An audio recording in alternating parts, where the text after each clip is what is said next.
환영합니다. 우리는 평생을 참고 인내하며 살아왔습니다.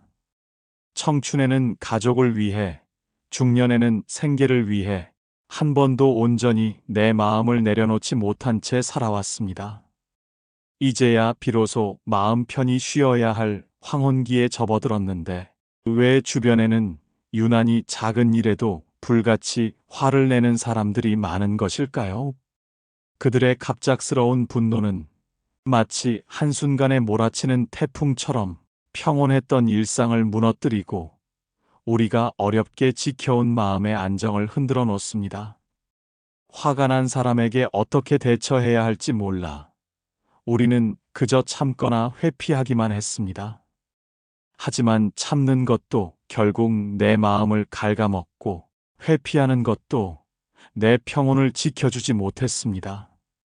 오늘 이 시간 우리는 더 이상 그들의 감정에 휘둘리지 않고 나의 평온을 지키면서도 상황을 현명하게 주도할 수 있는 방법을 찾아보려 합니다. 일부 욱하는 사람들의 네 가지 그림자, 분노 속에 숨겨진 불안. 그들의 격한 반응은 사실 강함이 아닙니다. 대부분 그들의 내면에 자리한 나약함과 불안에서 비롯됩니다. 그들이 왜 사소한 일에도 폭발하는지 그 네 가지 마음의 그림자를 이해하는 것이 대처의 첫걸음입니다. 분노란 단순한 화가 아니라 자신을 지키기 위한 과격한 방어 기제이기 때문입니다. 첫째, 작은 일에도 과하게 반응하는 상처 입은 자존심. 이들은 사소한 말 한마디를 존재에 대한 위협처럼 받아들입니다.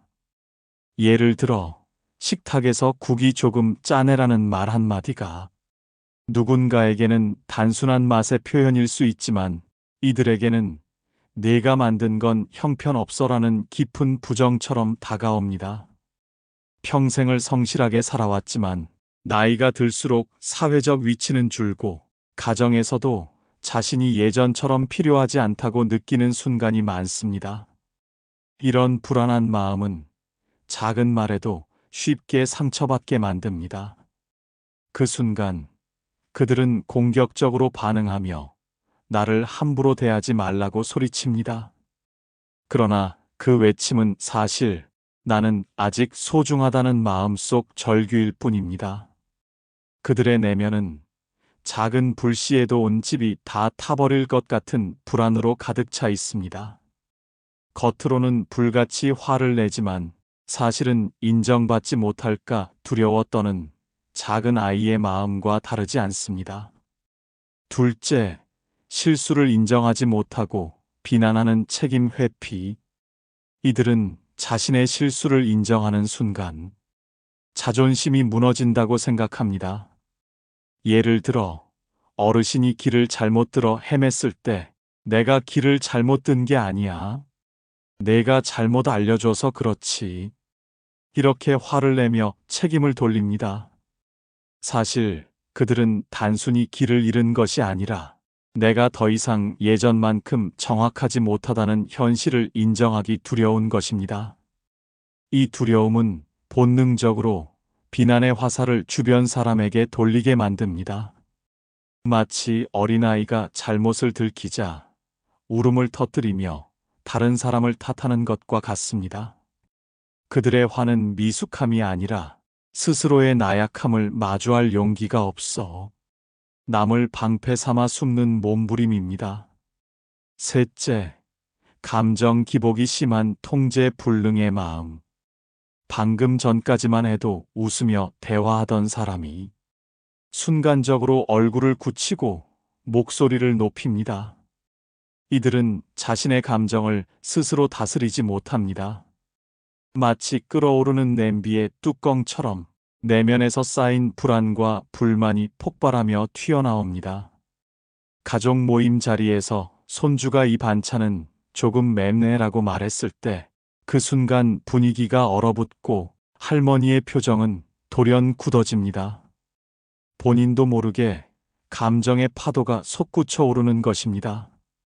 이들은 사실 감정의 폭풍우와 같습니다. 언제 번개가 치고 언제 바람이 몰아칠지 예측할 수 없습니다.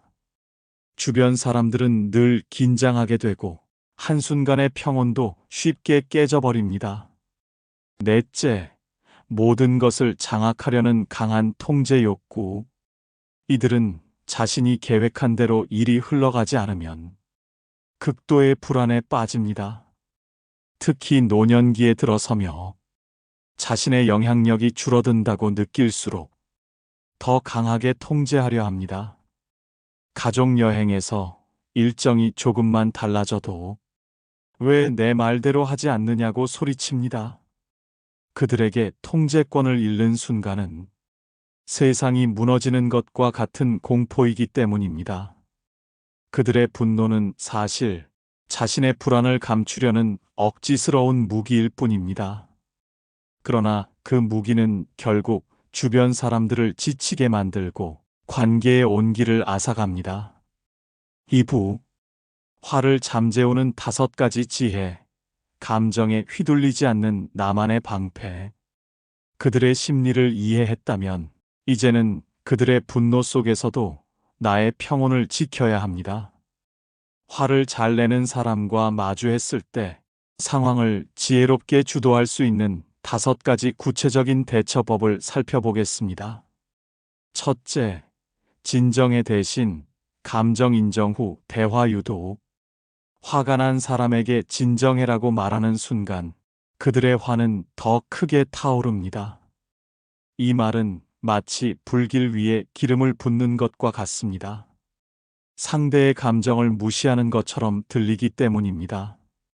대신 이렇게 말해야 합니다. 당신이 지금 많이 힘들고 화가 난 것 같아. 그런 의도는 아니었는데 미안해. 어떤 부분 때문에 힘든지 조금 더 이야기해 줄래요? 이 한마디는 상대방의 감정을 인정하면서도 대화를 감정 싸움이 아닌 문제 해결로 이끌어줍니다. 퇴계 이황 선생은 말했습니다. 자신의 마음을 다스릴 줄 아는 자가 타인의 마음도 다스릴 수 있다. 우리가 먼저 차분함을 유지하고 상대의 감정을 존중할 때 상황은 우리 손안에 들어옵니다. 둘째, 아무 말 없는 회피 대신 명확하게 시간 요청. 감정이 격해진 순간 자리를 피하는 것은 지혜로울 수 있습니다. 그러나 아무 말 없이 떠나는 것은 상대를 무시했다는 신호로 받아들여져 오히려 분노를 키웁니다. 따라서 반드시 이유를 설명해야 합니다. 지금은 서로 감정이 격해져서 상처만 줄 것 같아. 잠시 각자 생각을 정리한 뒤 1시간 후에 차분히 이야기해보자. 이것은 회피가 아니라 물이 가라앉을 시간을 기다리는 것입니다. 상대방의 감정을 존중하면서도 이성적으로 대화를 이어가는 방법입니다. 셋째, 감정의 원인을 질문하여 스스로 환기시키기. 갑작스러운 분노는 종종 현재의 상황 때문이 아닙니다. 다른 문제에서 비롯된 감정이 옮겨온 경우가 많습니다. 혹시 오늘 무슨 힘든 일이 있으셨어요? 이 질문 하나가 상대의 분노를 되돌아보게 합니다. 그 순간 상대는 스스로 깨닫습니다.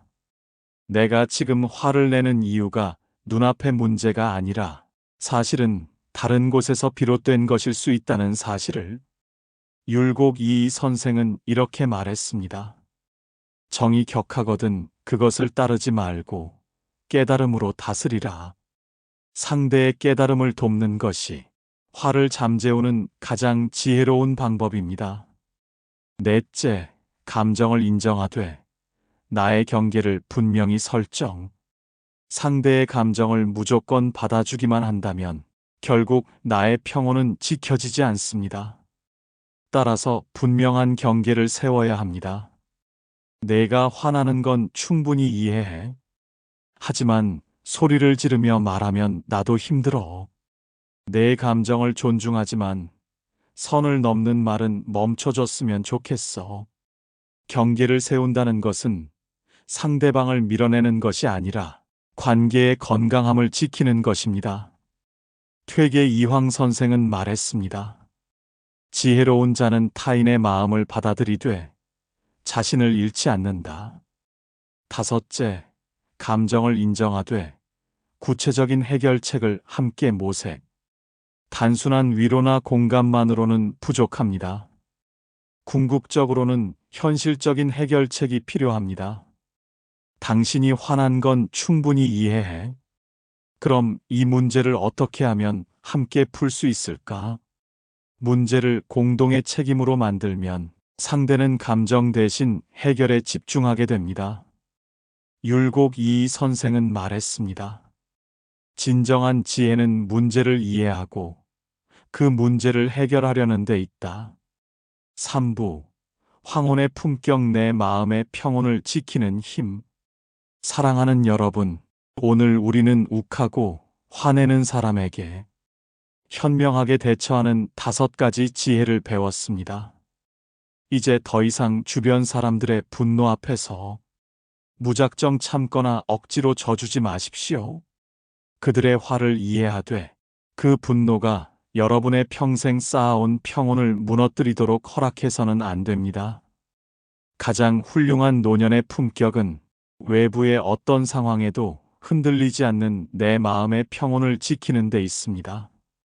오늘 배운 5가지 지혜를 통해 감정의 폭풍우 속에서도 흔들리지 않는 단단한 마음의 방패를 세우시길 바랍니다. 이 영상이 여러분의 평온을 지키는데 작은 도움이 되기를 진심으로 바랍니다. 감사합니다.